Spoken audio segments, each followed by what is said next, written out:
The bass of the nightclub pounded like a heartbeat, shaking the walls, the floor, the very air. The VIP section sat above the chaos, where expensive liquor flowed freely, and money meant you didn't wait for anything. Ethan Caldwell lounged back in the plush leather booth, swirling a glass of whiskey in his hand, his smirk sharp, his confidence untouchable. He was used to being the most important man in the room, not because he had earned it, but because his last name meant he didn't have to. Across from him, his friends laughed, drunk off wealth and privilege, throwing cash at the waitresses like it was a game.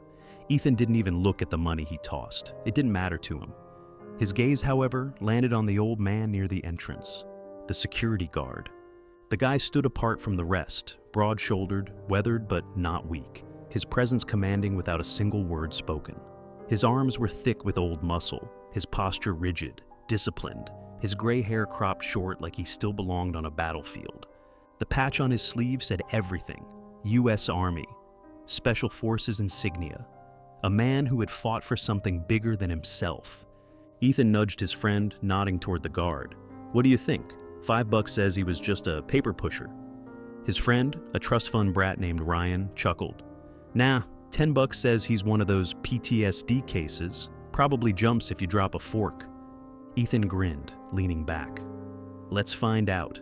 Hello, Mr. Pictures here, and before we continue with the story, please subscribe to the channel, as it would allow me to continue with these stories. Thank you. Now back to the story."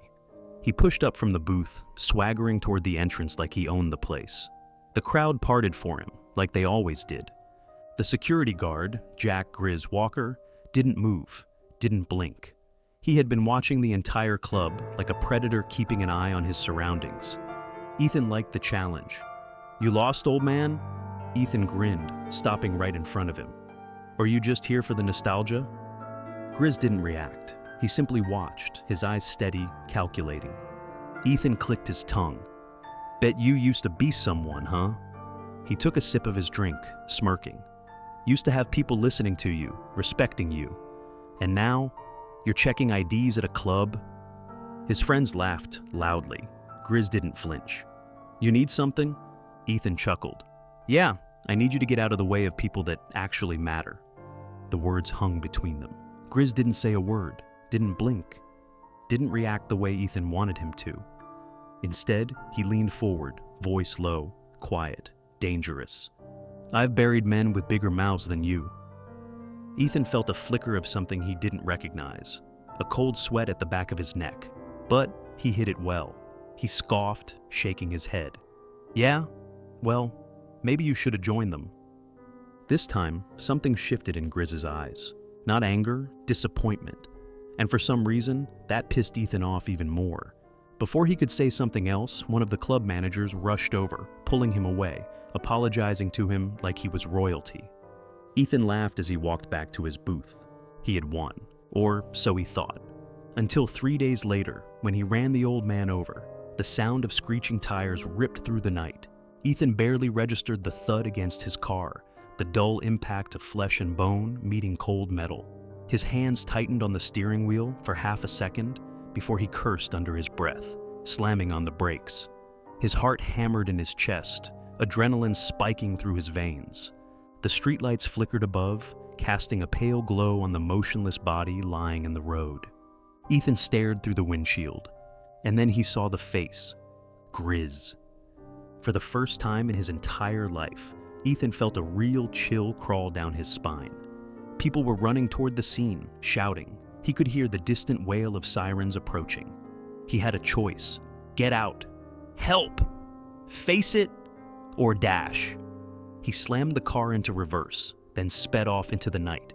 Ethan's hands were slick with sweat, gripping the steering wheel as his car roared through the empty streets. His breath came in short, uneven gasps, his mind racing faster than the engine beneath him. He had hit him. He had hit the old man. His stomach twisted, his fingers tightening as he forced his mind to focus on the road, not on the sound of the impact still echoing in his head. He could still see Grizz's body crumpling against the pavement, the way he hadn't moved, hadn't even reacted. Shit, shit, shit, Ethan hissed under his breath, blinking rapidly, trying to push the image out of his head. His phone vibrated in the cup holder beside him.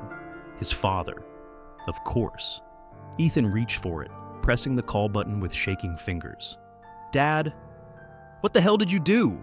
Richard Caldwell's voice was sharp, cutting through the static of Ethan's panic. Ethan swallowed hard, his throat dry as sandpaper. It wasn't my fault. He was just there, and I..." "You didn't stop," his father interrupted. It wasn't a question. It was a fact, a cold, undeniable truth that hung in the air like a death sentence. Ethan gritted his teeth, forcing his voice to sound more controlled. Stopping wouldn't have changed anything. Richard let out a slow, measured sigh, the kind that said he was already calculating the cost, the damage control. "Where are you?" his father asked. Ethan's gaze flicked to the road signs, his brain trying to process where he was, but everything was blurring together. "Heading home," he muttered. "Good, do not speak to anyone. I'll handle it."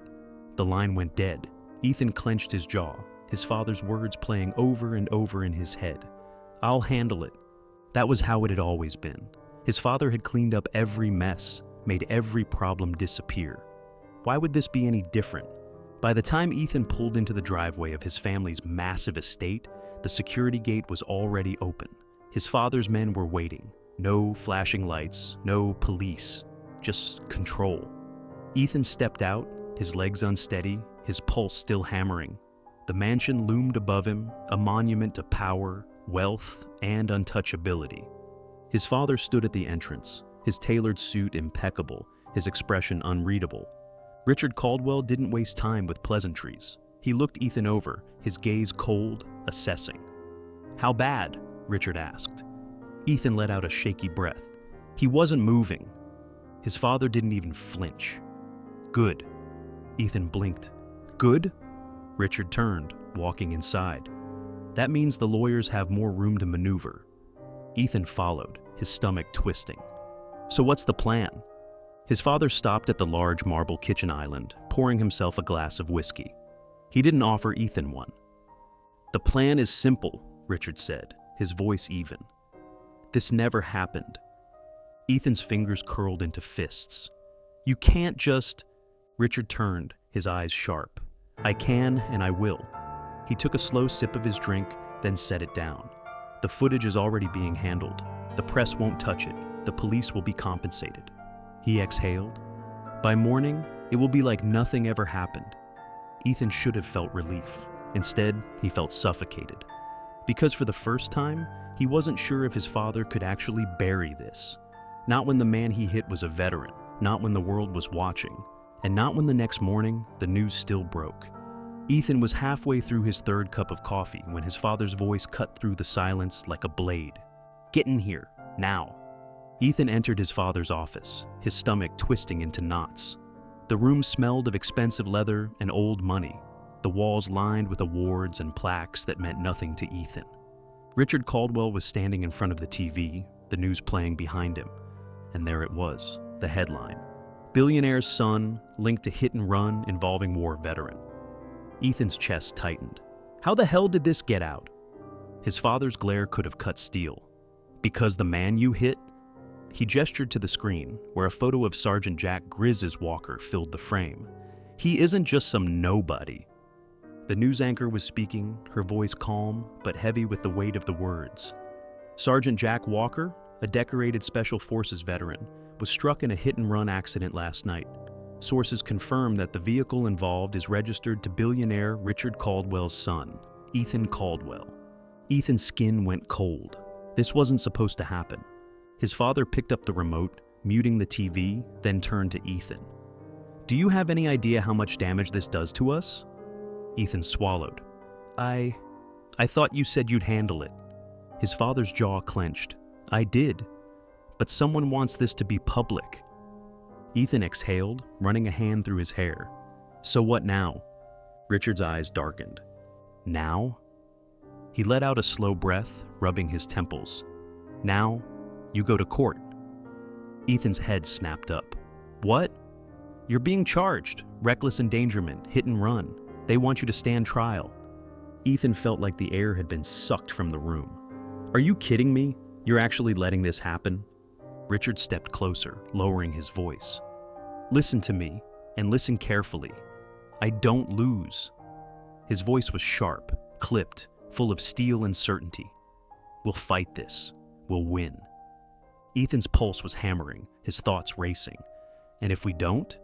His father smirked. "Then we make sure we do." Ethan turned away, his hands shaking. Because for the first time in his life, he wasn't so sure money could fix this. And somewhere out there, lying in a hospital bed, the man he had hit was still breathing, still alive, still watching. The courtroom was packed. Reporters lined the back row, whispering to one another, their pens scratching against notepads, cameras ready to capture the fall of Ethan Caldwell, the untouchable billionaire's son. Ethan sat at the defendant's table, his fingers drumming against the polished wood, his nerves barely contained under the sharp, tailored suit his father had forced him to wear. His jaw was clenched so tight it hurt, his mind racing. This wasn't supposed to happen. His father sat beside him, his face unreadable, but Ethan could feel the pressure radiating from him. The elder Caldwell had spent his entire life controlling outcomes, bending the world to his will. And yet, today, he wasn't in control, because sitting across from them, at the plaintiff's table, was Sergeant Jack Grizz Walker, the man Ethan had hit, the man who refused to stay down. Grizz sat tall, despite the cane resting beside his chair. His scarred hands were folded neatly, his presence as steady as the battlefield he had once walked. He wasn't wearing a suit like Ethan, just a plain button-up and a hardened expression that said he had already won before the trial had even started. Judge Linda Mathers entered, her robes billowing slightly as she took her seat at the bench. She was known for cutting through bullshit, and right now, Ethan was drowning in it. "All rise," the bailiff announced, and the courtroom obeyed. Ethan forced himself to stand, his legs stiff. Judge Mathers adjusted her glasses and glanced down at the case file in front of her before shifting her sharp gaze toward Ethan. "Mr. Caldwell," she said, her voice even but heavy, "you stand accused of reckless endangerment, felony hit and run, and gross negligence. Your plea has been entered as not guilty. Is that correct?"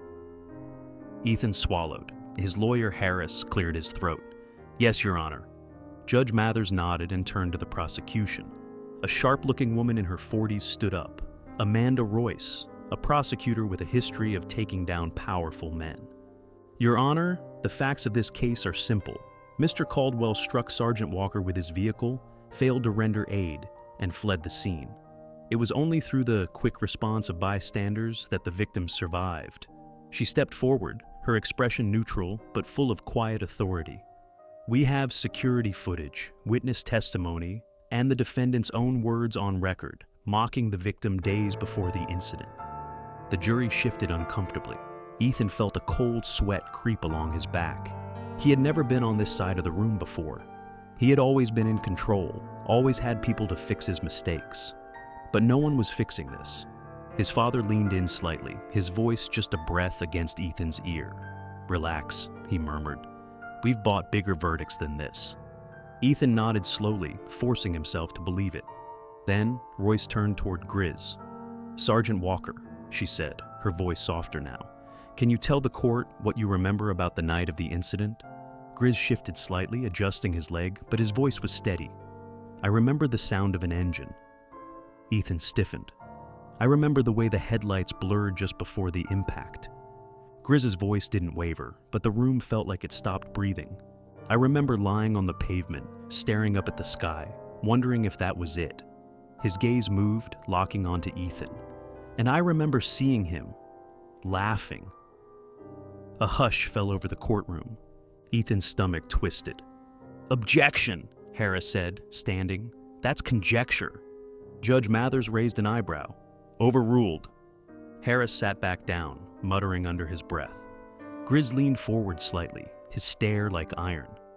"I know who I was looking at that night, and I know what kind of man he is." Ethan felt something tighten in his chest, something foreign, something he didn't like. Shame. His lawyer stood, adjusting his suit jacket. "Your Honor, while this is certainly an emotional testimony, the facts remain that my client did not intentionally cause harm. This was, at worst, an unfortunate accident." Royce stepped forward. "An accident?" Her tone was sharp, cutting. Mr. Caldwell was seen drinking just before the incident. He was warned by his own friends about his reckless driving, and more importantly, he fled. The words hung in the air. Judge Mathers turned back to Ethan. "Mr. Caldwell, do you wish to respond?" Ethan felt his father's gaze on him, the silent pressure of a man who had never allowed failure. He straightened, forcing himself to look at the judge. "With all due respect," he said, his voice as smooth as he could manage, "this has been blown way out of proportion. Yes, it was a terrible accident, but I didn't mean to—" "Didn't mean to?" Royce interrupted. "Didn't mean to speed through a parking lot? Didn't mean to leave a man bleeding on the pavement? Didn't mean to laugh about it afterward?" Ethan's jaw locked. "I'm sorry if—" Grizz scoffed, loud enough for the whole room to hear. Ethan's face flushed red. Judge Mathers leaned forward. "Mr. Caldwell, you seem to struggle with the concept of accountability. That ends today." She turned to her notes, flipping a page, her expression dark. "Here is my ruling." Ethan's breath hitched. Judge Mathers exhaled, looking directly at him. "First, you will pay full restitution for Sergeant Walker's medical expenses, lost wages, and damages." His father's jaw tightened, but he didn't react. Ethan felt a flicker of relief. Money could fix that. Then the judge continued. "In addition, you are hereby sentenced to 1,000 hours of community service." Ethan's smirk vanished. Judge Mathers didn't stop. "And you will serve those hours at a veterans rehabilitation center, assisting men and women who have actually contributed something to society." Ethan's stomach dropped. His father's lawyers began protesting, but the judge simply raised her hand. "This sentence is non-negotiable." Her voice was like steel. "Fail to complete it, and you will serve 1 year in county jail." The room erupted in whispers, reporters scribbling frantically. Ethan felt the blood drain from his face. His father was already standing, gripping his phone, moving toward his attorneys, like he could still fix this. But Ethan knew, this time, there was no fix. His gaze drifted toward Grizz, expecting to see satisfaction. But the veteran simply nodded once, not with victory, with finality. The judge slammed the gavel down. Court adjourned. Ethan sat there, his mind numb, as the room began to move around him. He had never felt so powerless, and this was only the beginning. Ethan Caldwell sat in the back of his father's car, his fists clenched against his knees, his head buzzing with the sheer impossibility of what had just happened. The courtroom verdict replayed in his head. Every word, every pause, every second of humiliation stamped into his memory like a scar that would never fade. This wasn't supposed to happen. His father sat beside him, silent, his jaw clenched so tight it looked like it might crack. The air in the car was thick, suffocating, filled with a rage that had nowhere to go. The billionaire mogul was on his phone, fingers tapping, calling in every favor he could pull. But even Ethan knew it was useless. Judge Mathers had made her decision, and for the first time in his life, Ethan couldn't buy his way out. The driver pulled into the massive Caldwell estate, the iron gate swinging open as the security detail watched him with unreadable faces. They always looked at him like that now, like he was a problem, not a prince. The car rolled to a stop in front of the grand entrance, and Richard Caldwell stepped out first. He didn't look at his son as he slammed the door behind him. Ethan followed, his legs stiff, his heart still pounding. He barely made it through the front door before his father finally turned on him. "I should disown you," Richard snapped, his voice like cold steel cutting through the marble foyer. Ethan blinked, the words hitting him harder than expected. "What?" His father's face was unreadable, but his eyes burned with something close to disgust. "Do you have any idea how much damage you've done to this family, to this name?" Ethan swallowed hard, his throat dry. "It's just community service. It's not like—" Richard's fist slammed against the marble countertop, the sound echoing through the massive house. "You think this is about you," he spat. "You think this is about some charity sentence? This is about control, and you lost it." Ethan clenched his jaw, his stomach twisting. "I didn't mean for any of this to happen." His father let out a bitter laugh, shaking his head. "That's the problem, Ethan. You never mean for anything to happen. You just assume someone else will clean up the mess." The silence that followed was brutal. For the first time in his life, Ethan realized something. His father wasn't going to fix this. No team of lawyers, no bribes, no quiet conversations behind closed doors. This was happening, and there was no way out. The first day at the Veterans Rehabilitation Center felt worse than a prison sentence. Ethan rolled up in a sleek black car, still dressed in designer jeans and a fitted jacket, as if he could keep some part of his world intact. But the second he stepped out, the reality of where he was sank in. The center was smaller than he expected, less like a hospital and more like a second home for those who had nowhere else to go.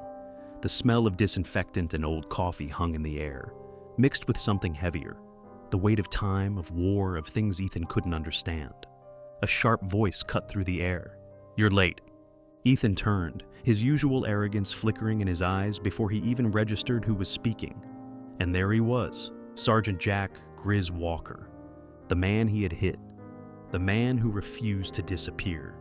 Grizz leaned against the front desk, his cane resting against his knee, his expression unreadable, but his presence filled the room like a shadow stretching across the floor. Ethan's stomach tightened. He forced a smirk, trying to regain control of the moment. "I didn't realize you were my welcoming committee." Grizz didn't blink. "You're not here to be welcomed." Ethan swallowed hard, shifting his weight. "So what? You gonna make me scrub floors? Fold towels? Maybe give me a motivational speech about being a better man?" Grizz studied him for a long moment, his silence heavier than any words. Then, he nodded toward the hallway. "Walk with me." Ethan hesitated before following, his steps louder than they should have been against the tile. The hallway stretched long and quiet, the occasional voices of patients drifting from the open doors. Some were in therapy rooms, learning to walk again. Others sat in common areas, talking, playing chess, staring at walls that had seen too much. Ethan didn't like it here. It felt real, and that terrified him. Grizz finally stopped at a door and pushed it open. "This is where you'll be working." Ethan stepped inside and froze. The room wasn't empty. A group of veterans sat in wheelchairs, some with missing limbs, others with scars that told stories no one wanted to hear. They looked up at him, their eyes sharp, assessing. One of them, a man with only one arm, leaned back in his chair and let out a low chuckle. "So, this is the rich boy, huh?" Another vet, an older man with a prosthetic leg, smirked. "Looks like he's already planning his escape." Ethan clenched his jaw. "You guys always this welcoming?" Grizz folded his arms. "They've earned the right to be however they damn well please." Ethan's mouth went dry. He hated how small he felt here. He had always been the one with power, the one with control. Now he was just another guy in a room full of men who had survived things he would never understand. Grizz nodded toward the supply closet. "There's a mop and a bucket inside. You start with the floors." Ethan let out a sharp laugh. "You're kidding." Grizz raised an eyebrow. "Does it look like I'm kidding?" Ethan scoffed, shoving his hands into his pockets. "I don't do cleaning." Grizz's eyes darkened. He stepped closer, his voice dropping just enough that only Ethan could hear. "You think this is about cleaning floors?" His tone was calm, too calm. "You think this is about punishment? It's not." Ethan's pulse quickened. "This is about showing you what real work looks like." Grizz leaned in slightly. "So, either you pick up that mop, or you walk your ass right out that door and straight into a jail cell." The room was dead silent. Ethan felt the weight of every gaze, every set of eyes that had seen war, seen loss, seen the kind of things that made his problems look like nothing. His fingers twitched, his throat felt dry. Then, slowly, he reached for the mop. The veterans chuckled, shaking their heads as he dipped it into the bucket. Grizz just nodded. "Good, now get to work." As Ethan dragged the mop across the floor, the voices of the veterans filled the space around him. They weren't talking to him. They were talking about him. And for the first time, Ethan listened, because he was starting to realize something. This wasn't a prison sentence. It was a lesson, and he had a long way to go before he learned it. Ethan Caldwell had been in uncomfortable situations before, but nothing like this.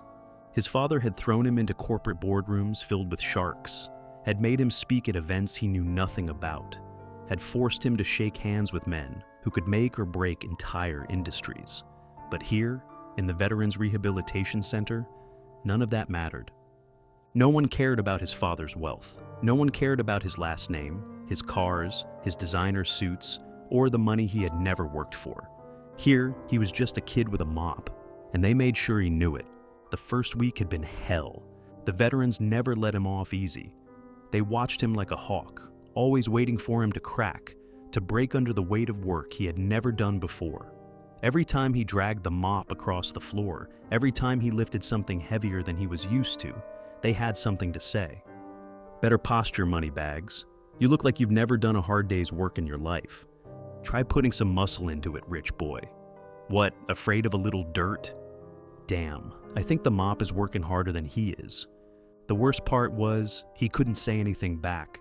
If this had been a nightclub, a restaurant, some corporate event, he would have had the upper hand. He would have laughed them off, used his money as a weapon. But here, his money meant nothing. Because these men had already paid a price he never could, and he was finally realizing that. One afternoon, Ethan stood outside, rolling his sore shoulders, breathing in the cold air.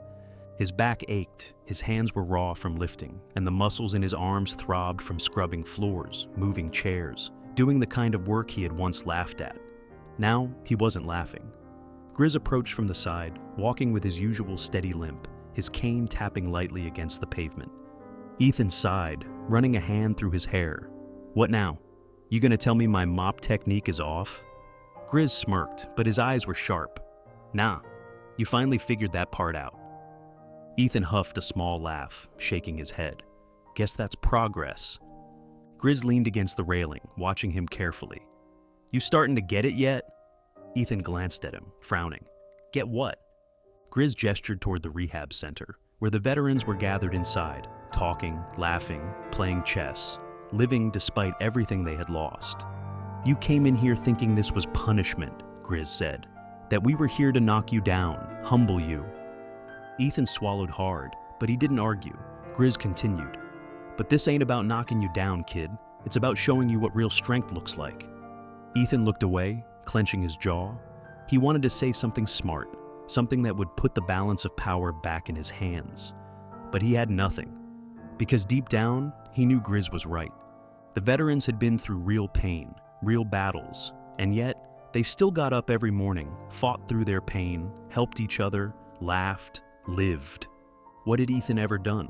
Spent money that wasn't his, treated people like they were beneath him, ran from his mistakes. The weight of that realization settled on his chest, heavy and unmoving. Grizz let the silence stretch, giving him time to sit with it. Then he finally spoke again. You got two choices, Caldwell, he said. You can walk out of here when your time is up, go back to your father's world, pretend this never happened.